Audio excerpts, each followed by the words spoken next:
guys, welcome to my channel. I want to be a cabin crew.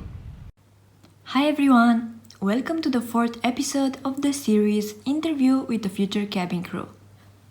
The first episode was about a girl who was passing each assessment day step while her father was in hospital in a critical situation. In the second episode, a man showed us that male and female candidates have equal chances to get this job. The third interview showed us what real motivation is. It was the story of a girl who traveled from Nigeria to Lebanon in order to attend an open day. Fortunately, her effort paid off and she was successful. This episode is about a girl from Philippines who was chosen out of 2,000 candidates, even though her look was criticized by the recruiters during the open day. Are you excited to discover her story? Let's start then. Tell us a few words about yourself. Hi everyone, I'm from Philippines and I describe myself as a person who likes to learn new things every day. How was your open day? There were over 2,000 people applying for the job. The first step of the day was the CV drop-off. They asked everyone for CV and pictures. Then they took us to another room where we had to reach a sticker. More exactly, we had to reach 212 centimeters with our hand. Many girls were eliminated in less than 5 minutes. It took me 1-2 hours before I got in front of the recruiters. They asked me how am I and how many times I have applied. This was my second time applying and I failed the first time because of the arm reach. I was quite surprised when the recruiter said, "How was your arm reach?" I'm not sure if it was the same recruiter. I was shocked and maybe she knew I struggled to reach the sticker. And you know what? She criticized my look. She said, "Your hair looks so messy. Please remove this baby hair. You need more foundation and that's the wrong color. It's too light for you. I want to see blusher, more blusher. I want more lipstick and mascara. Please, if you want to be a cabin crew, you need to look like a cabin crew."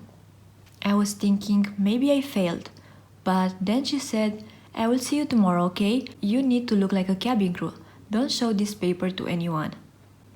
How was your assessment day? There were around 200 of us. We started with a presentation about Qatar Airways salary and benefits. Then we started the English exam.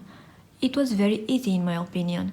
I think I'm good in English anyway, and there were around 3 math questions. Very easy for me too, but maybe half of the candidates failed.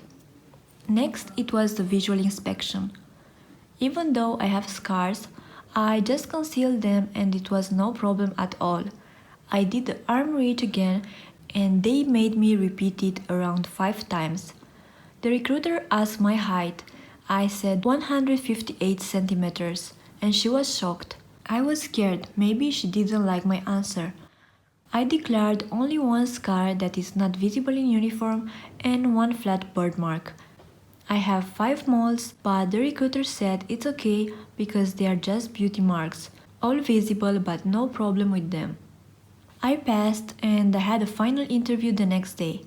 The recruiter checked my documents and forms, then she asked me about my 2 jobs and which one I liked better. I said I liked the second one better, but I enjoyed the first one as well. She was fine with my answer.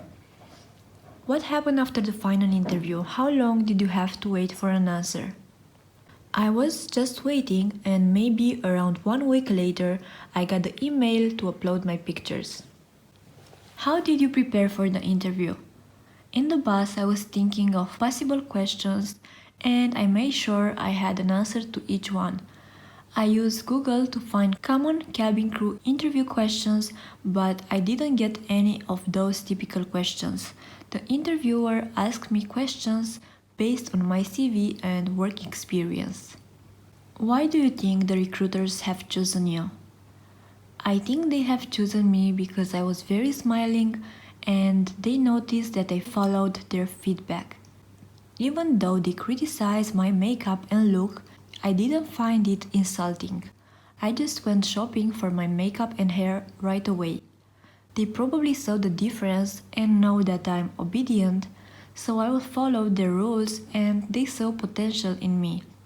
I made sure to have a genuine smile, I made eye contact, and I remained pleasant the entire time even though I was very stressed. Do you have any advice for the aspirants to this job? Please do your research and stop asking about open days. Please don't ask dumb questions and do the research by yourself. We have Google, there is no excuse. I think all the questions have been answered. Watch I Want to Be a Cabin Crew videos.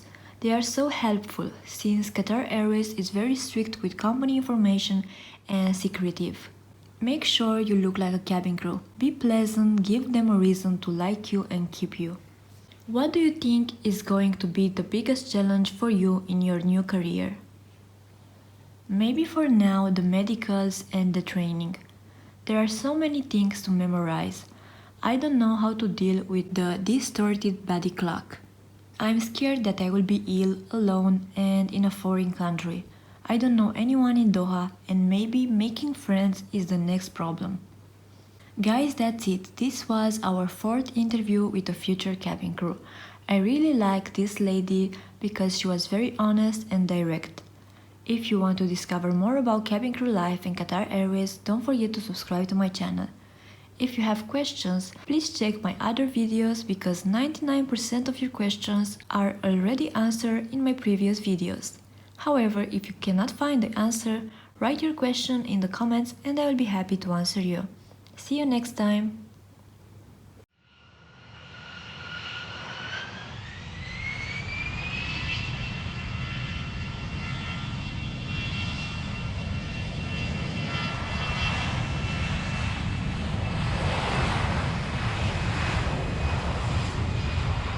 Welcome to my channel, I Want to Be a Cabin Crew.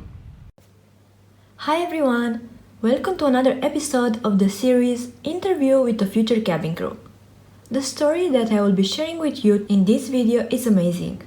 It's about a girl who had to travel around 8,000 kilometers to attend an open day because Qatar Airways has never had any recruitment event in her country. She risked all her savings just for a chance to get in front of the recruiters. When I heard her story, I was impressed and I asked her if she would like to share her experience with all of us. She happily said yes, and here it is her amazing story. As I did in the previous episodes, I will be reading both the questions and her answers. Tell us a few words about yourself. I'm 24 years old and I'm from Nigeria. I am graduate of International Relations and I worked as an administrator in a high school for 1 year. I love helping others, traveling, flying, and of course smiling. I know that you had to travel thousands of kilometers to attend an open day. What motivated you to do so? I traveled more than 7,600 kilometers to Lebanon for Qatar Open Day, which was scheduled for 20 October 2018. This decision was very tough because I knew it was a 50-50 thing and spending my life savings just to get rejected won't be cool. But then I said to myself, this is what I have always wanted, I'm not going to let this opportunity go. I saw it as a great opportunity to achieve my dream or to gain experience if I happen not to be selected. I had approximately 1 week to prepare, and luckily for me, Lebanon is visa on arrival for people from my country. How did you prepare for your open day? I watched videos from I Want to Be a Cabin Crew on YouTube. I had to review my CV and shorten it to 1 page without it looking crowded. I bought a new skirt suit and a shirt. I got my pictures ready, made copies of my international passport, and had all my school documents ready. How was your open day? I got to the venue for the open day by 7 a.m. even though the stated time was 9 a.m. I immediately started having conversations with the other candidates and I made great friends from there who took me around the city. They noticed I was nervous and tried to calm me down. The CV drop started around 9:30 a.m. and we were more than 700 candidates, and there were just 2 recruiters. I got my turn around 12 p.m. and I walked into the room nervously. The recruiter asked me my name, why I want to be a cabin crew, my current job, and what I'm doing in Lebanon. She also told me to do the 212 centimeters hand reach. After that, she gave me a piece of paper and told me to come back by 2 p.m. for my assessment. How was the assessment day? We were about 70 people that stayed for the assessment. We were shown a video about Doha and about Qatar Airways. We were given an English test which had 30 questions and we had 30 minutes to write it. There was no math test.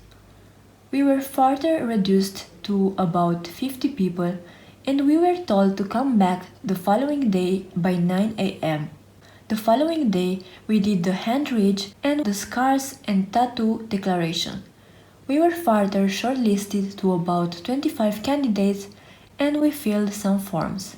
We were divided into 2 sections for the final interview.